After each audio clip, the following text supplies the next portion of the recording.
Hello students, कैसे हैं आप सभी लोग। मैं हूं Pooja Singh and welcome back to my channel accounting master class. And this is the second lecture. ये मेरा दूसरा लेक्चर है ऑन द टॉपिक डेप्रीशिएशन। तो चलिए जल्दी से मैं आपको एक बार बता देती हूं कि जो हमारा लास्ट लेक्चर था डेप्रीशिएशन का, उसमें हमने क्या क्या डिस्कस किया था। तो लास्ट लेक्चर में मैंने आपको बताया था कि डेप्रीशिएशन क्या होता है, इसके फीचर्स क्या हैं। डेप्रीशिएशन, अमोर्टाइजेशन एंड डिप्लीशन, ये तीन रिलेटेड टर्म है, बहुत पूछे जाते हैं कि ये तीनों क्या होते हैं, क्या रिलेशन है, क्या डिफरेंस है। तो वो भी हमने समझा था लास्ट लेक्चर में। प्लस मैंने आपको बताया था कि what are the reasons of depreciation, क्यों डेप्रीशिएशन होता है फिक्स एसेट्स में। ठीक है। फिर उसके बाद हमने पढ़ा था डेप्रीशिएशन एंड डेप्रीशिएशन अकाउंटिंग। उसके बाद मैंने आपको बताया था what is the need, what is the objective of providing depreciation. जो टेंजिबल फिक्स एसेट्स होते हैं उन पे डेप्रिसिएशन क्यों लगाया जाता है, व्हाट इज इट्स रिक्वायरमेंट, क्या जरूरत है इसकी। बेसिकली हम लोग ये डेप्रिसिएशन पूरा जो चैप्टर है वो क्यों पढ़ रहे हैं, इसकी जरूरत क्या है, तो वो हमने समझा था। उसके बाद लास्ट में मैंने आपको बताया था कि what are the factors on which depreciation depends. Depreciation कुछ फैक्टर्स पे डिपेंड करता है, वो फैक्टर हमने समझे थे। ठीक है। तो ये सारे ही टॉपिक बहुत ही बेसिक टॉपिक हैं डेप्रिसिएशन के, जिसको हमने डिटेल में लास्ट के लेक्चर में समझा था। तो कोशिश करिएगा कि ये जो फर्स्ट पार्ट है मेरा डेप्रिसिएशन चैप्टर का, इसको जरूर कवर करिएगा। अगर मिस हो गया है तो कोई बात नहीं, बट इस लेक्चर के बाद कोशिश करिएगा कि ये फर्स्ट पार्ट आप जरूर देखिएगा, क्योंकि ये बेसिक मैंने डिस्कस किया है। बेसिक अच्छे से समझ में आएगा तभी आप न्यूमेरिकल कर पाएंगे। एंड आज के लेक्चर में और इसके नेक्स्ट जो लेक्चर होगा उसमें हम लोग न्यूमेरिकल पोर्शन डिस्कस करेंगे, प्लस कुछ और बेसिक कॉन्सेप्ट पढ़ेंगे। तो बेसिक समझना बहुत जरूरी है, तभी आप अच्छे से सारे न्यूमेरिकल इस चैप्टर के लगा पाएंगे। ठीक है। तो चलिए फिर अब बिना टाइम वेस्ट किए जल्दी से हम आज का लेक्चर स्टार्ट करते हैं। Methods of recording depreciation. तो अब हम लोग समझने जा रहे हैं कि ये जो डेप्रिसिएशन है इसकी एंट्री कैसे करते हैं, जर्नल एंट्री कैसे करते हैं। तो इसके दो मेन मेथड्स हैं। ठीक है, इसके दो मेन मेथड है जर्नल एंट्री करने के। पहला जो मेथड है that is when depreciation is charge to asset account. पहला मेथड है जब डेप्रिसिएशन को चार्ज किया जाता है एसेट अकाउंट पे। ठीक है। दूसरा मेथड क्या है, दूसरा मेथड है व्हेन प्रोविजन फॉर डेप्रिसिएशन या accumulated depreciation account is maintained या क्रिएटेड। तो पहला मेथड जो है उसके अकॉर्डिंग क्या है, पहले मेथड के अकॉर्डिंग जब डेप्रिसिएशन चार्ज किया जाता है एसेट अकाउंट पे, तो ये पहला मेथड है जर्नल एंट्री करने का डेप्रिसिएशन की। और ये जो पहला मेथड है ना, यही जनरली यूज होता है। ठीक है। बट आपको नॉलेज दोनों मेथड की होनी चाहिए, इसलिए मैं आपको सेकंड मेथड भी बताऊंगी। बट जनरली आप बुक्स में, मतलब बुक्स में दोनों मेथड बताए गए हैं, बट जनरली न्यूमेरिकल वगैरह ना फर्स्ट मेथड से ही करते हैं। ठीक है। पहले मेथड में डेप्रिसिएशन को चार्ज किया जाता है एसेट अकाउंट पे, और दूसरे मेथड में क्या करते हैं, एक एक्यूमुलेटेड डेप्रिसिएशन या कह लीजिए provision for depreciation account maintain किया जाता है। तो अगर क्वेश्चन में कहा जाए कि आपको ये अकाउंट मेंटेन करना है, तो यानी सेकंड मेथड यूज करना है, वरना हम जनरली फर्स्ट मेथड से करते हैं। बट आपको पता दोनों होने चाहिए, तो हम दोनों ही देख लेंगे। ठीक है। चलिए फर्स्ट मेथड पहले देखते हैं। When depreciation is charge to asset account. पहला मेथड है डेप्रिसिएशन की जब आपको एंट्री अगर करनी हो, तो पहला मेथड क्या है, डेप्रिसिएशन को चार्ज किया जाता है पहले मेथड के अकॉर्डिंग एसेट अकाउंट पे। तो देखिए मैंने आपको लास्ट लेक्चर में बताया था डेप्रिसिएशन होता क्या है। तो डेप्रिसिएशन इज द, क्या होता है याद करिए, depreciation is fall in value of tangible fixed asset. जो टेंजिबल फिक्स एसेट की वैल्यू में जो फॉल होता है, इसकी वैल्यू जो समय के साथ कम होती जाती है, because of wear and tear, because of obsolescence, because of usage, क्योंकि उसका कॉन्टिन्यूअस यूज हो रहा है, बिकॉज ऑफ सम एक्सीडेंट, जो वैल्यू ऑफ एसेट कम होती जाती है ना, उसी को कहा जाता है डेप्रिसिएशन। और मैंने एक खास बात और बताई थी कि डेप्रिसिएशन क्या है, ये खर्चा है, इट्स एन एक्सपेंस। ठीक है, ये नॉमिनल अकाउंट है, ये खर्चा है। तो हम जानते हैं तीन golden rule of accounting. Accounting की मैंने पूरा जो बेसिक्स ऑफ अकाउंटिंग है डिस्कस किया है, तो वहां पे हमने पढ़ा है तीन गोल्डन रूल ऑफ अकाउंटिंग। ठीक है। याद है ना कौन से रूल थे। पर्सनल अकाउंट से रिलेटेड रूल क्या है, कि debit the receiver credit the giver. Real account से रिलेटेड रूल क्या है, what comes in is debited, what goes out is credited. Nominal account से रिलेटेड रूल क्या है, कि debit all expenses and losses, credit all income and gain. ठीक। तो depreciation क्या है, डेप्रिसिएशन खर्चा है, एक्सपेंस है, इसलिए उसे क्या करेंगे, डेबिट करेंगे। तो एंट्री क्या होगी, पहले साल के अंत में जब आपने कोई एसेट खरीदा, ठीक है, सपोज करिए साल में कभी भी, सपोज करिए 1 अक्टूबर को, 1 अक्टूबर 2021, ठीक है, 1 अक्टूबर 2021 में आपने कोई एसेट खरीदा। फिर ये जब फाइनेंशियल ईयर क्लोज होगा, यानी 31 मार्च 2022, ठीक है, ये जब फाइनेंशियल ईयर क्लोज होगा, तो क्या होगा, इस पे ये जो एसेट है इस पे डेप्रिसिएशन चार्ज किया जाएगा, ठीक है, और फिर डेप्रिसिएशन अकाउंट को क्लोज किया जाएगा। तो ये एंट्री बनती है। तो डेप्रिसिएशन अकाउंट साल के जब फाइनेंशियल ईयर एंड होता है तब डेप्रिसिएशन चार्ज किया जाता है। तो एंट्री क्या होती है, depreciation account debit to asset account. किस पे डेप्रिसिएशन चार्ज हो रहा है, एसेट पे, चाहे वो मशीनरी हो, कार हो, या कोई भी एसेट हो, उस पे चार्ज हो रहा है। तो एंट्री क्या होगी, depreciation account debit to asset account. ठीक है, इसका नरेशन क्या लिखेंगे, being the depreciation on asset charge, जो भी डेप्रिसिएशन है उसे चार्ज किया जा रहा है। ठीक है, और इसमें अमाउंट और जो भी डेप्रिसिएशन का अमाउंट आप कैलकुलेट करेंगे वो यहाँ पे लिखेंगे। अब ये डेप्रिसिएशन का अमाउंट कैलकुलेट करने के दो मेथड हैं। ठीक है, वैसे तो और भी मेथड हैं, दो इंपॉर्टेंट मेथड हैं जो हम आज के लेक्चर में पढ़ेंगे आगे, बहुत इंपॉर्टेंट टॉपिक है वो भी। ठीक है, तो ये वो अमाउंट जो आएगा वो आप यहाँ पे लिखेंगे। फिर उसके बाद दूसरी एंट्री क्या होगी, दूसरी एंट्री क्या होगी कि डेप्रिसिएशन अकाउंट को अब क्लोज किया जाएगा। ये भी 31 मार्च 2002 की एंट्री होगी कि अब डेप्रिसिएशन अकाउंट को क्लोज करेंगे और पीएल अकाउंट में अमाउंट को ट्रांसफर करेंगे। ठीक है, तो एंट्री क्या होगी, PL account debit to depreciation account, depreciation का अकाउंट का जो अमाउंट है वो पीएल अकाउंट में ट्रांसफर होगा। तो ये सिंपल सी दो एंट्री है जो आपको ध्यान में रखनी है। ठीक है, तो डेप्रिसिएशन की यही दो एंट्री होती है। अब एक चीज और मैं बता देती हूँ, एक एंट्री इससे पहले और होगी। कौन सी एंट्री होगी, देखिए सबसे पहले तो आप एसेट खरीदते हैं ना, फिर उस पर डेप्रिसिएशन चार्ज होता है। तो अभी मैंने आपको जैसे एग्जांपल बताया ना कि 1 अक्टूबर 2021 में आपने एसेट खरीदा, तो बस इसके ऊपर एक एसेट खरीदने की एंट्री और हो जाएगी। एसेट आपने खरीदा तो एंट्री क्या होगी, एसेट अकाउंट डेबिट, एसेट आ रहा है, ठीक है, तो asset account debit to cash या बैंक अकाउंट। ठीक है, तो एक एंट्री है इसके ऊपर और होगी। जब आप एसेट परचेज करेंगे तो वो एंट्री, फिर उस फाइनेंशियल ईयर के एंड में डेप्रिसिएशन चार्ज होगा तो वो दूसरी एंट्री, और फिर डेप्रिसिएशन अकाउंट को क्लोज किया जाएगा और पीएल अकाउंट में ट्रांसफर किया जाएगा, ये तीसरी एंट्री। तो ये सिंपल सी तीन एंट्री आपको ध्यान में रखनी है। ठीक है, तो यही होती है डेप्रिसिएशन की एंट्री। ठीक, अब मैंने बताया था पहला और दूसरा मेथड ना, तो वो तो हो गया पहला method, this is the second method, ये दूसरा मेथड है। तो दूसरे मेथड में क्या किया जाता है, अगर डेप्रिसिएशन की एंट्री करनी है इस मेथड से, तो इसमें क्या होता है, प्रोविजन फॉर डेप्रिसिएशन या कह लीजिए एक्यूमुलेटेड डेप्रिसिएशन अकाउंट क्रिएट किया जाता है। तो इस मेथड में क्या होता है कि डेप्रिसिएशन जो है वो एसेट पे नहीं चार्ज किया जाता है। यहाँ पे क्या होता है, हर साल जो भी डेप्रिसिएशन होता है, डेप्रिसिएशन का अमाउंट होता है, दैट इज क्रेडिटेड टू, वो किस में क्रेडिट किया जाता है, प्रोविजन फॉर डेप्रिसिएशन अकाउंट में। फिर से बोल रही हूँ, इस मेथड, ये जो सेकंड मेथड है, इसमें क्या होता है, ये हर साल जो डेप्रिसिएशन का अमाउंट है, जैसे अगर 10,000 का डेप्रिसिएशन का अमाउंट है, हर साल 10,000 का अमाउंट है, अगर स्ट्रेट लाइन मेथड है, ठीक है, और अगर हर साल 10,000 का अमाउंट है, then this will be charge to provision for depreciation account. ये प्रोविजन फॉर डेप्रिसिएशन अकाउंट या कह लीजिए एक्यूमुलेटेड डेप्रिसिएशन अकाउंट पे चार्ज किया जाता है। ठीक है, तो इस मेथड में ये होता है। तो इसमें भी वही सबसे पहली एंट्री क्या होगी, सबसे पहली एंट्री होगी एसेट परचेज करने की। ठीक है, तो एसेट परचेज करने की एंट्री क्या होगी, asset account debit to cash या बैंक अकाउंट। ठीक है, कैश या बैंक अकाउंट, ये एसेट परचेज करने की एंट्री होगी। दूसरी एंट्री क्या होगी, फाइनेंशियल ईयर के एंड में जब डेप्रिसिएशन चार्ज होगा। ठीक है, तो depreciation account debit to provision for depreciation account. ठीक है, और इसमें जो भी अमाउंट है डेप्रिसिएशन का वो लिखेंगे, जैसे अगर 10,000 डेप्रिसिएशन का अमाउंट है तो वो होगा, और वो कहाँ पे ट्रांसफर होगा, प्रोविजन फॉर डेप्रिसिएशन में। ठीक, फिर तीसरी एंट्री वही होगी कि डेप्रिसिएशन अकाउंट को क्लोज करेंगे, किस में ट्रांसफर करेंगे, पीएल अकाउंट में। तो एंट्री क्या होगी, PL account debit to depreciation, तो डेप्रिसिएशन अकाउंट। तो ये सिंपल सी तीन एंट्रीज होती हैं। ठीक है, दूसरे मेथड में। तो आई होप आपको सब ये जो दोनों एंट्री है ये अच्छे से समझ में आ गई होगी। ठीक है, ये थोड़ी सी एंट्री ध्यान में रखिएगा, सिंपल सी तीन एंट्री है। ठीक है, क्योंकि अभी न्यूमेरिकल करते टाइम इसका यूज आएगा, आज हम लोग न्यूमेरिकल भी करेंगे इस लेक्चर में। चलिए आगे बढ़ते हैं, अब मैं आपको जल्दी से बताती हूँ method of depreciation. Depreciation amount कैसे कैलकुलेट करेंगे, उसके मेथड। ठीक है, तो ये बहुत इंपॉर्टेंट टॉपिक है। तो वैसे तो डेप्रिसिएशन का अमाउंट जो हर साल कैलकुलेट होता है, उसको कैलकुलेट करने के बहुत सारे मेथड हैं, वेरियस मेथड्स आर अवेलेबल।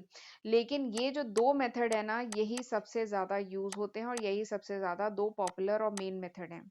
पहला मेथड क्या है, पहला मेथड है स्ट्रेट लाइन मेथड, जिसका दूसरा नाम क्या है, fix percentage on original cost method. इसका तीसरा नाम क्या है, फिक्स इंस्टॉलमेंट मेथड। ये तो ये इसके तीनों नाम है, सबसे ज्यादा ये यूज होता है स्ट्रेट लाइन मेथड। ठीक है। तो डेप्रिसिएशन का अमाउंट कैलकुलेट करना है तो सबसे इंपॉर्टेंट दो मेथड है। पहला है स्ट्रेट लाइन मेथड, दूसरा है रिटन डाउन वैल्यू मेथड। ठीक है, WDVM method, written down value method, या जिसे fix percentage on diminishing balance method भी कहते हैं, या फिर इसको रिड्यूसिंग इंस्टॉलमेंट मेथड भी कहते हैं। तो ये इसके कुछ दूसरे नाम है, क्योंकि कभी कभार क्वेश्चन में दूसरे नाम से पूछ लेता है, तो आपको सारे नाम पता होने चाहिए।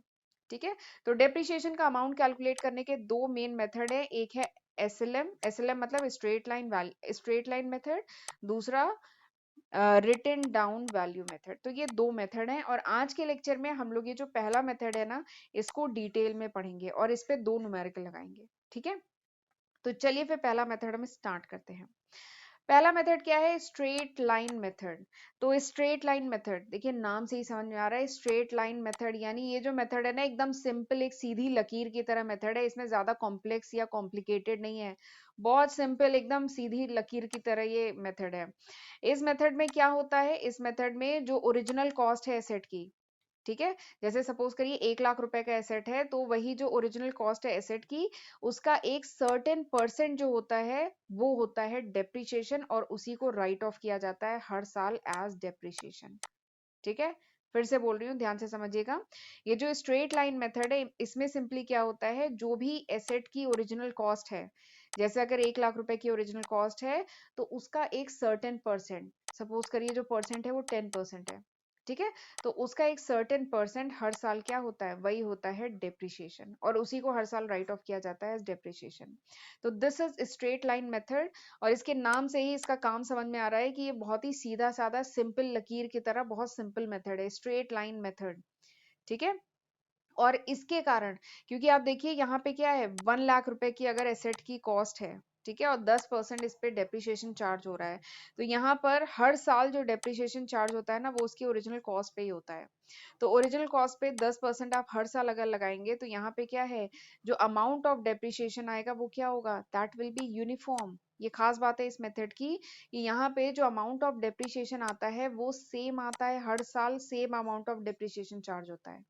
ठीक है, तो ये इस मेथड की खास बात है। स्ट्रेट लाइन मेथड में जो अमाउंट ऑफ डेप्रिसिएशन है वो सेम होता है, जबकि अभी मैं अगले लेक्चर में आपको जब रिटन डाउन वैल्यू मेथड बताऊंगी, तो वहां पे देखेंगे कि जो डेप्रिसिएशन का अमाउंट है वो समय के साथ कम होता जाता है, डिक्रीज होता जाता है।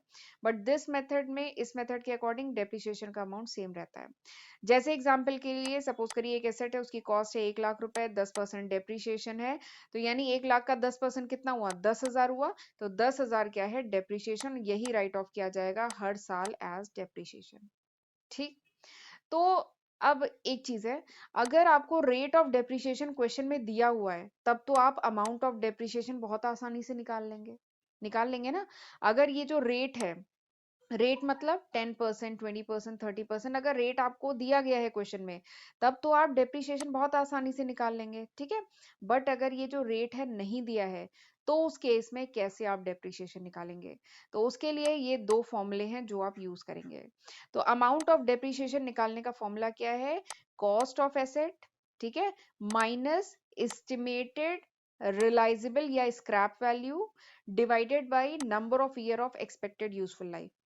फिर से बोल रही हूँ, कॉस्ट ऑफ एसेट मतलब जो भी उसकी टोटल कॉस्ट पड़ी है एसेट की, जैसे अगर 1 लाख रुपए एसेट की कॉस्ट पड़ी है, माइनस रिलाइजेबल या स्क्रैप वैल्यू, यानी अगर सपोज करिए, अगर ये जो एसेट है, अगर उसकी 10 साल की लाइफ है, ठीक है, अगर उसकी लाइफ 10 साल की है, एस्टिमेटेड लाइफ 10 साल की है, तो 10 साल के बाद अगर उसको बेचते हैं और 20,000 रुपए स्क्रैप वैल्यू मिलती है, ठीक है, तो यानी अमाउंट ऑफ डेप्रिसिएशन कितना है, 1 लाख में से 20,000 माइनस करिए, कितना आया, 80,000।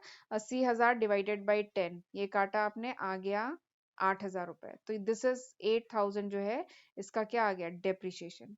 ठीक है, तो इस तरीके से डेप्रिसिएशन कैलकुलेट किया जाता है। ये बात समझ में आ गई?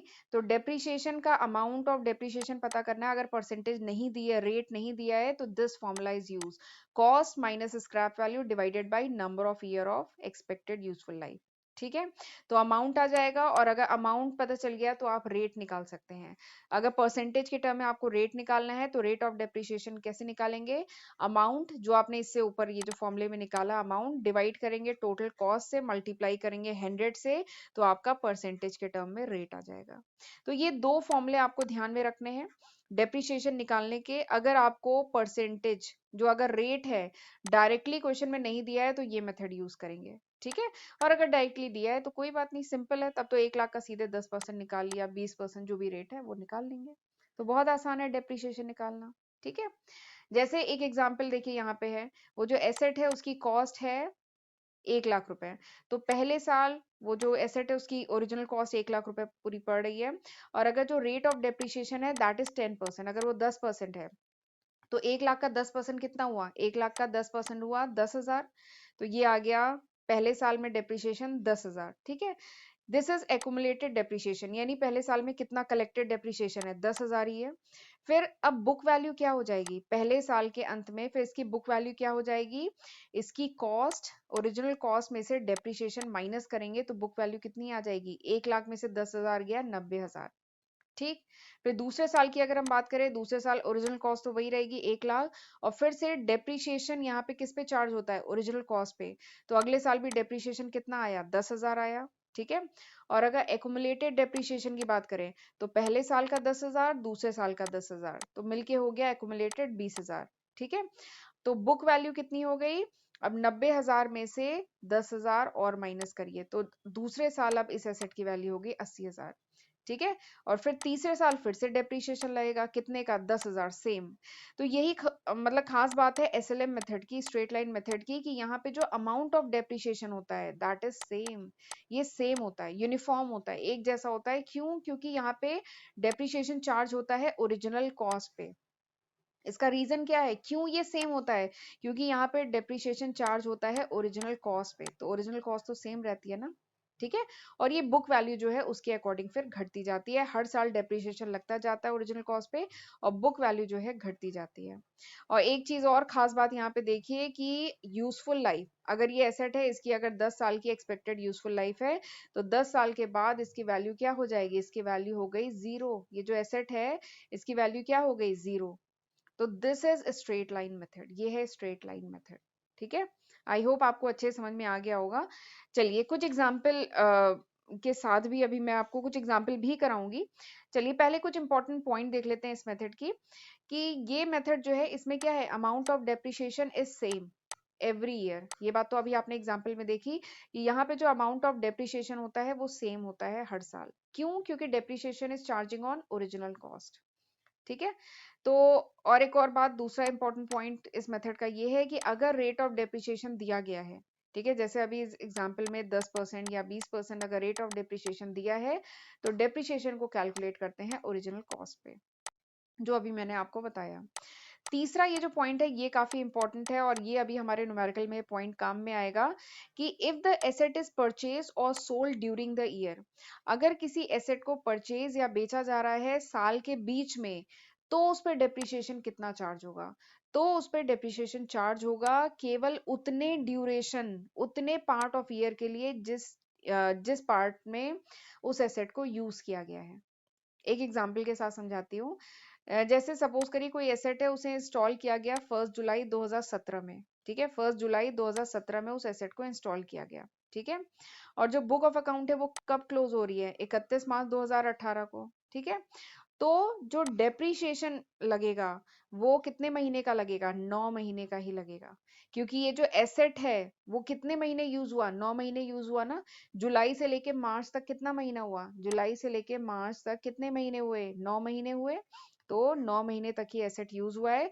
तो डेप्रीशिएशन का जो टोटल अमाउंट है 2,000, अगर टोटल अमाउंट है तो इसका 9/12 कर देंगे, ठीक है। तो अगर एसेट को साल के बीच में खरीदा या बेचा गया है तो डेप्रिसिएशन का अमाउंट केवल उतना ही लगता है जितने महीनों के लिए उस एसेट को यूज किया गया है।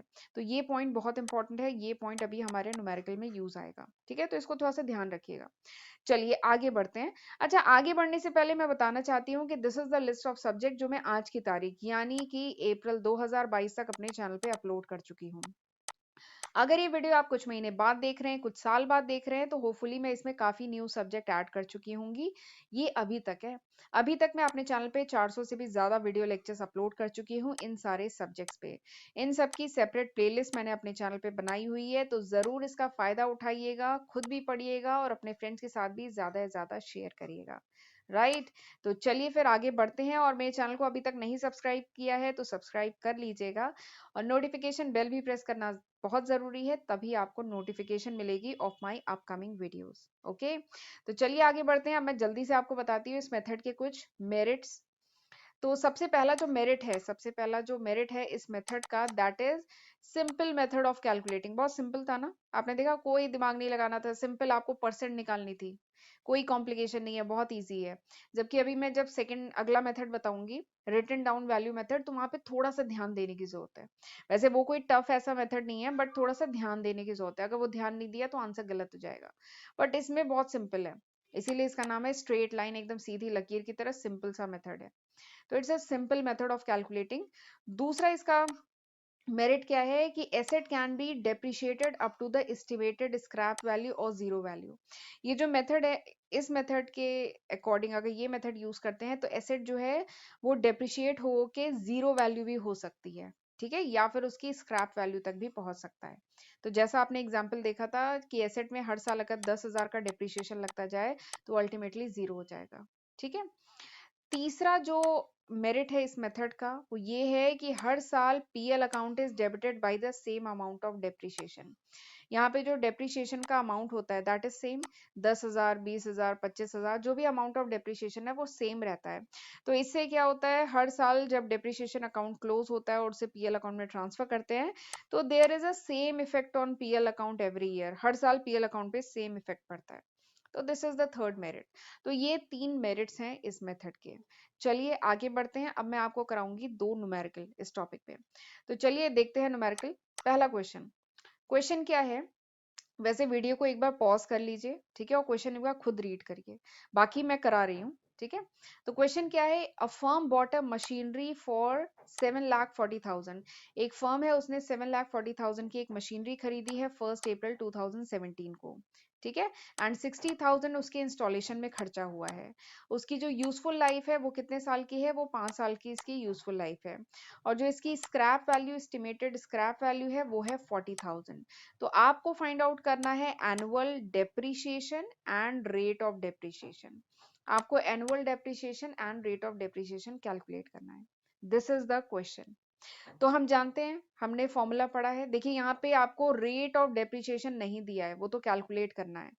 तो यहाँ पर हमने जो पढ़ा था कि अगर scrap value, estimated useful life दी है, तो जो हमने फॉर्मूला पढ़ा था ना, कौन सा फॉर्मूला पढ़ा था, ये देखिए, ये वाला जो फॉर्मूला मैंने आपको बताया था ना, ये मेथड हम यूज करेंगे, ठीक है। क्योंकि यहाँ पे रेट ऑफ डेप्रिसिएशन पूछा गया है, यहाँ पर दिया नहीं है, तो हम ये वाला मेथड यूज करेंगे। तो एनुअल डेप्रिसिएशन कैलकुलेट करने का फॉर्मूला क्या है, cost of asset minus estimated scrap value divided by number of year of expected useful life, ठीक है। तो ये मेथड यूज करेंगे। तो चलिए, सारी इंफॉर्मेशन क्वेश्चन में दी है, हमें केवल पुट करना है, बट थोड़ा सा ध्यान रखना है। सबसे पहले तो कॉस्ट ऑफ एसेट। तो कॉस्ट ऑफ एसेट में बता चुकी हूं मैं एक बार कि जो मशीनरी है, देखिए मशीनरी की कॉस्ट थी 7,40,000, लेकिन ये केवल बेसिक कॉस्ट है। इस मशीनरी की अगर हमें टोटल कॉस्ट निकालनी है, तो इस मशीनरी को यूज में लाने के लिए जो खर्चे करने पड़ रहे हैं वो भी इसमें इंक्लूडेड होगी। अगर ये मशीनरी, लास्ट लेक्चर में ही मैंने बताया था, अगर ये मशीनरी हम दिल्ली से खरीद रहे हैं या हम अब्रॉड कहीं बाहर से मशीनरी मंगा रहे हैं, तो इस मशीनरी के ट्रांसपोर्ट में जो खर्चा आ रहा है, इस मशीनरी को जब हमारी फैक्ट्री में इंस्टॉल किया जा रहा है, तो उसमें जो खर्चा आ रहा है वो भी इसकी कॉस्ट में इंक्लूडेड होगा। तो ये जो इंस्टॉलेशन का जो खर्चा है ना, this is a part of cost of asset. तो 7,40,000 इसकी कॉस्ट थी, प्लस इंस्टॉलेशन का खर्चा 60,000 वो भी जोड़ेंगे, तब जाके निकलेगा आपका कॉस्ट ऑफ एसेट। तो ये आ गया कॉस्ट ऑफ एसेट। फिर इसकी स्क्रैप वैल्यू देखिए क्वेश्चन में दी है, हाँ 40,000 स्क्रैप वैल्यू है। यानी 5 साल बाद जब इस मशीनरी को बेचेंगे तो कितना एक्सपेक्टेड रियलाइज कितना होगा अमाउंट, 40,000। और इसकी लाइफ कितनी है, 5 साल, ठीक। तो सारे फिगर आपको दिए हैं, उठा के पुट करिए, you will get the answer. 7,40,000 plus 60,000 कितना हुआ? 8 lakh. 8 lakh minus 40,000 divided by 5, और जब आप इसको कैलकुलेट करेंगे यू विल गेट 1,52,000। अब इसका कैलकुलेशन आप खुद कर लीजिएगा, मैंने केवल तरीका बता दिया, तो बहुत आसानी से आ गया।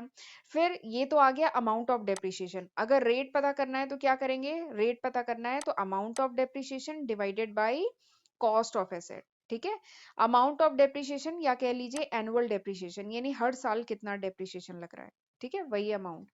तो एनुअल डेप्रिसिएशन अभी आपने निकाला 1,52,000, तो आपने यहाँ पे 1,52,000 पुट किया। कॉस्ट ऑफ एसेट ध्यान रखिएगा, कॉस्ट ऑफ एसेट में गलती से या जल्दबाजी में आप 7,40,000 मत लिख दीजिएगा। इट इज 7,40,000 प्लस 60,000, 7,40,000 का तो ये एसेट है, लेकिन इसको इंस्टॉल करने का जो खर्चा है वो भी जोड़ा जाएगा। ठीक है, तो यहाँ पे जो टोटल कॉस्ट है वो पड़ेगी आपको 8 लाख की। तो इन दोनों को आप डिवाइड करेंगे और मल्टीप्लाई करेंगे 100 से, तब आपका आ जाएगा 19% पर एनम। तो this is the rate of depreciation, ये है rate of depreciation. Calculation part आपको करना है। ठीक, तो इस तरीके से इसके क्वेश्चन करेंगे। तो ये एक क्वेश्चन हुआ, एक और क्वेश्चन कराती हूँ। दूसरा क्वेश्चन, इसमें जर्नल एंट्री करनी है। ठीक है, क्वेश्चन क्या है? मोहन ब्रदर्स ने परचेज की है मशीनरी, कब खरीदी है? 1 अक्टूबर 2015 में एट द कॉस्ट ऑफ 1,40,000, और इन्होंने स्पेंड किया 10,000 रुपए इसके इंस्टॉलेशन में। ठीक है, तो इस मशीनरी की कॉस्ट कितनी है? 1,40,000। इंस्टॉल करने में 10,000 का खर्चा, यानी टोटल कॉस्ट इनको कितनी पड़ी? 1,50,000। ठीक, फिर जो फर्म है वो चार्ज कर रही है डेप्रिसिएशन कितना? 10% पर एनम के रेट से हर साल। ठीक, अब ये जो बुक है वो क्लोज कब हो रही है? 31 मार्च एवरी ईयर। आपको क्या बनाना है? आपको बनाना है machinery account and depreciation account बनाना है। ठीक है, कितने साल के लिए? 3 साल के लिए केवल बनाना है। तो ये दिस इज द क्वेश्चन। ठीक, क्वेश्चन तो बहुत सिंपल सा दिख रहा है, बट इसमें क्या करना है? हमें लेजर अकाउंट बनाना है। कौन सा? मशीनरी अकाउंट बनाना है और डेप्रिसिएशन अकाउंट बनाना है। ठीक है, तो देखिए लेजर बनाने से पहले, वैसे तो लेजर डायरेक्टली भी हम बना सकते हैं, कोई दिक्कत नहीं है। ठीक है, लेजर पे मेरी सेपरेट वीडियो है, वहां मैंने बताया है कैसे बनता है। लेकिन लेजर को बनाने से पहले अगर हम जर्नल एंट्री जो मैंने इसी लेक्चर में आपको बताई है वो अगर एक बार देख ले तो हम लेजर और जल्दी से बना लेंगे। ठीक है, तो मैंने आपको बताया था 3 एंट्रीज ध्यान रखेंगे। 3 एंट्रीज कौन सी ध्यान रखेंगे इस लेजर को बनाने के लिए? सबसे पहली एंट्री क्या है? जब एसेट को परचेज किया, तो एसेट को परचेज किया तो एंट्री क्या थी? Asset account debit to bank account. फिर एसेट को जब भी परचेज किया था तब ये एंट्री थी, यानी 1 अक्टूबर को जब एसेट परचेज किया तब ये एंट्री की। तो एसेट तो एक ही बार परचेज हुआ, यानी ये वाली एंट्री एक बार होगी। फिर उसके बाद डेप्रिसिएशन हर फाइनेंशियल ईयर के एंड में लगेगा। तो डेप्रिसिएशन खर्चा है तो एंट्री क्या है? Depreciation account debit to asset account. ठीक है, फिर अगली एंट्री क्या है कि वही फाइनेंशियल ईयर के एंड में जो डेप्रिसिएशन का अमाउंट है उसे पीएल अकाउंट में ट्रांसफर किया जाएगा और डेप्रिसिएशन अकाउंट को क्लोज किया जाएगा। तो एंट्री क्या होगी? PL account debit to depreciation account. ठीक है, तो ये 3 सिंपल सी जर्नल एंट्री है जिसका हमें ध्यान रखना है। तो अब हम बना सकते हैं मशीनरी अकाउंट। तो सबसे पहले हम फॉर्मेट बना लेते हैं। मशीनरी अकाउंट ऊपर लिखेंगे डेबिट साइड क्रेडिट साइड। ठीक है, लेजर का फॉर्मेट तो बना तो आ रहा है ना? डेट का कॉलम, पर्टिकुलर्स का कॉलम, अमाउंट का कॉलम, फिर डेट पर्टिकुलर्स अमाउंट, ये सिंपल सा फॉर्मेट है। ठीक है, सबसे पहली एंट्री किस चीज की होगी? सबसे पहली एंट्री होगी मशीनरी सबसे पहले परचेज करेंगे ना, तब जाके उस पर डेप्रिसिएशन लगेगा, तो परचेज की एंट्री। तो परचेज कब किया है? 1 अक्टूबर को परचेज किया है 2015 में, तो वही एंट्री है 1 अक्टूबर 2015। ठीक है, तो 1 अक्टूबर 2015 को खरीदा है, तो देखिए एसेट अकाउंट डेबिट हो रहा है ना, तो ये जो मशीनरी तो एसेट है यहाँ पे। ठीक है, तो हम क्या करेंगे? जो मशीनरी अकाउंट है वो डेबिट होगा। किससे डेबिट होगा? To bank account. ठीक, अब देखिए एक चीज है, यहाँ पे इन्होंने इंस्टॉलेशन का खर्चा और जो कॉस्ट है उसको अलग अलग शो किया है। ठीक है, आप अलग भी शो कर सकते हैं, साथ में भी शो कर सकते हैं। तो यहाँ पे टू बैंक अकाउंट कितने का पड़ा? 1,40,000। टू बैंक अकाउंट, ये क्या है? इंस्टॉलेशन का खर्चा। ठीक है, तो मशीनरी अकाउंट डेबिट किससे हो रही है? इससे, टू बैंक अकाउंट से डेबिट हुआ। ठीक, और फिर दूसरी एंट्री देखिए, ये जो मशीनरी अकाउंट है ये क्रेडिट किससे हो रही है? क्रेडिट किससे हो रही है? देखिए, ये जो मशीनरी अकाउंट है यानी एसेट अकाउंट है, ये क्रेडिट किससे हो रही है? By depreciation. ठीक है, तो डेप्रिसिएशन कब लगेगा? उस फाइनेंशियल ईयर के एंड में, यानी 31 मार्च 2016। 2015 में एसेट खरीदा है 1 अक्टूबर को, डेप्रिसिएशन कब लगेगा? 31 मार्च 2016 को लगेगा। तो वही है बाई डेप्रिसिएशन अकाउंट। ठीक। बट अब खास बात है कि डेप्रिसिएशन लगेगा कितना। तो 1.5 लाख इसकी कॉस्ट है। मशीनरी की कॉस्ट क्या है? 1.5 लाख, 1,50,000। 10% का डेप्रिसिएशन है, यानी मल्टीप्लाई करेंगे 10/100 से। प्लस इसमें एक बहुत बड़ी बात है जो ध्यान में रखनी है, जो मैंने आपको पहले भी कहा था कि जितने महीने के लिए एसेट यूज हुआ उतने महीने का डेप्रिसिएशन लगता है। तो 6 महीने एसेट को आए हुए 6 महीने हुए ना। अक्टूबर में एसेट परचेज किया है तो अक्टूबर, नवंबर, दिसंबर, जनवरी, फरवरी, मार्च, 6 महीने ना। तो कर देंगे इसको 6/12। तो वही है 1.5 lakh multiplied by 10% multiplied by 6/12। तो आपका जो डेप्रिसिएशन का अमाउंट आएगा वो आएगा पहले साल में 7,500। ठीक है, तो ये थोड़ा सा आपको ध्यान रखना है, बाकी चीजें सेम है। ठीक है, तो ये आपने निकाल लिया। तो यानी ये जो मशीनरी अकाउंट है ये डेबिट किससे हुई? By bank account. क्रेडिट किससे हुई? By depreciation account. ठीक। अब क्या करें, और कोई है एंट्री? देखिए इसमें एसेट कितनी जगह आया है, या जो मशीनरी अकाउंट है कितनी जगह है? एक यहाँ आया है, एक यहाँ आया है। ठीक है, डेबिट हो रहा है और एक में क्रेडिट हो रहा है, दोनों की एंट्री हमने कर ली। अब क्या करें, इसे बैलेंस कर दें। ठीक है, बैलेंसिंग करना तो आता है। एक बार मैं स्क्रीन क्लियर कर देती हूँ। बैलेंस करेंगे तो हमने डेबिट साइड का सम किया 1.5 लाख आया, क्रेडिट साइड का सम करेंगे तो 7,500 आया है। ठीक है, तो इसको बैलेंस करने के लिए हम क्या करेंगे, क्रेडिट साइड में बैलेंसिंग फिगर ऐड करेंगे बाई बैलेंस कैरीड डाउन। कितना आएगा? 1,42,500। ठीक है, 31 मार्च 2016 को। ठीक है, और फिर उसके बाद हम ये अकाउंट क्लोज कर देंगे। ये अकाउंट क्लोज हो गया। फिर ये जो बैलेंसिंग फिगर है ये कहाँ पे आ जाएगा? अगले जो 1 अप्रैल 2016 है यहाँ पे ओपनिंग बैलेंस आ जाएगा, टू बैलेंस ब्रॉट डाउन। ठीक है, फिर दूसरे साल 2016 में जो 2016-17 का जो फाइनेंशियल ईयर है, दूसरे साल फिर से डेप्रिसिएशन लगेगा। कब लगेगा? 31 मार्च 2017 को डेप्रिसिएशन लगेगा। ठीक है, मशीनरी पे डेप्रिसिएशन लगेगा। तो बाई डेप्रिसिएशन अकाउंट कितना डेप्रिसिएशन लगेगा? अब बताइए यहाँ पे कितना डेप्रिसिएशन लगेगा? 1,50,000 की मशीनरी थी। ठीक है, 10% इस पे डेप्रिसिएशन लगा तो कितना आएगा? 15,000 का डेप्रिसिएशन लगा। पहले साल में क्योंकि एकदम 6 महीने आधे साल के लिए यूज हुआ था तो 7,500 था, पर दूसरे साल कितना होगा? 15,000। ठीक है, ये हो गया 15,000। अब क्या करेंगे, इसको बैलेंस कर देते हैं। डेबिट साइड में कितना आ रहा है? 1,42,500। क्रेडिट साइड में 15,000। तो बैलेंसिंग फिगर ऐड करेंगे, कितना आएगा? 1,27,500। ये बैलेंसिंग फिगर कैसे निकला है ये मुझे पूरी उम्मीद है कि आपको पता होगा। हमने माइनस किया है, इसको इससे माइनस किया है। वैसे लेजर पे मेरी सेपरेट वीडियो बनी हुई है, वहां से आप लेजर का सीख सकते हैं बेसिक। ठीक है, तो ये हमने बैलेंसिंग फिगर निकाला। फिर इस बैलेंसिंग फिगर को अगले फाइनेंशियल ईयर में ब्रॉट डाउन किया। ठीक है, और फिर यहाँ पे फिर से आ गया 1,27,500। और फिर तीसरे साल 2018 में फिर से डेप्रिसिएशन चार्ज हुआ, सेम अमाउंट लगेगा ना। यहाँ पे स्ट्रेट लाइन मेथड हो रहा है, सेम अमाउंट लगेगा। फिर से 15,000 का डेप्रिसिएशन है, फिर से बैलेंसिंग फिगर निकाला और फिर इसको अगले फाइनेंशियल ईयर में ब्रॉट डाउन किया। ठीक है, तो इस तरीके से हमने 3 साल का जो मशीनरी अकाउंट है, एसेट अकाउंट है, वो हमने बना लिया। ठीक है, तो इस तरीके से बनेगा। फिर इसमें कहा गया है डेप्रिसिएशन अकाउंट भी आपको बनाना है। ठीक है, फिर क्या कहा गया है? डेप्रिसिएशन अकाउंट भी बनाना है। तो डेप्रिसिएशन अकाउंट जो है हम चलिए बनाना शुरू करते हैं। तो डेप्रिसिएशन अकाउंट सबसे पहले तो लेजर का फॉर्मेट बना लीजिए, डेबिट साइड, क्रेडिट साइड, और इधर date particulars amount, date particular amount, ये हमने कर दिया। फिर जरा इस जर्नल एंट्री को देख लेते हैं। यहाँ पे डेप्रिसिएशन, एक बार मैं स्क्रीन क्लियर कर देती हूँ। यहाँ पे डेप्रिसिएशन इन दो एंट्रीज में आ रहा है। यहाँ पे डेप्रिसिएशन डेबिट हो रहा है, किससे डेबिट हो रहा है? To asset account. और यहाँ पे डेप्रिसिएशन क्रेडिट हो रहा है, किससे क्रेडिट हो रहा है? By PL account. ठीक है, तो बस सेम यही कॉन्सेप्ट यूज करेंगे। डेप्रिसिएशन डेबिट हो रहा है किससे? To machinery account.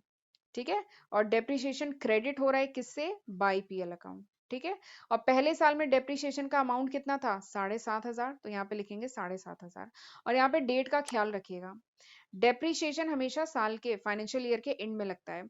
तो 31 मार्च 2016 को पहली बार डेप्रिसिएशन लगा। ठीक है, टू मशीनरी अकाउंट 7,500 का अमाउंट था डेप्रिसिएशन का। और फिर डेप्रिसिएशन अकाउंट को क्लोज करके पीएल में ट्रांसफर किया जाता है, तो वो भी 31 मार्च 2016 को किया गया। तो यहाँ पे आ गया 7,500। ठीक है, और फिर उसके बाद अगले साल 2017 में फिर से to machinery account depreciation account debit होगा, टू मशीनरी अकाउंट। और कितना अमाउंट होगा यहाँ पे? 15,000। क्यों 15,000? क्योंकि यहाँ पे पूरे 12 महीने का डेप्रिसिएशन है और यहाँ पे केवल 6 महीने का था, इसलिए ये आधा था। ठीक है, तो ये 15,000 हो गया और इसी को डेप्रिसिएशन अकाउंट क्रेडिट करेंगे बाई पीएल अकाउंट। यहाँ पे आ गया 15,000।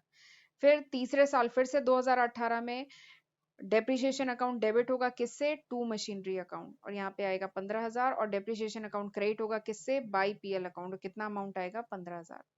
ठीक, तो बहुत सिंपल सा था।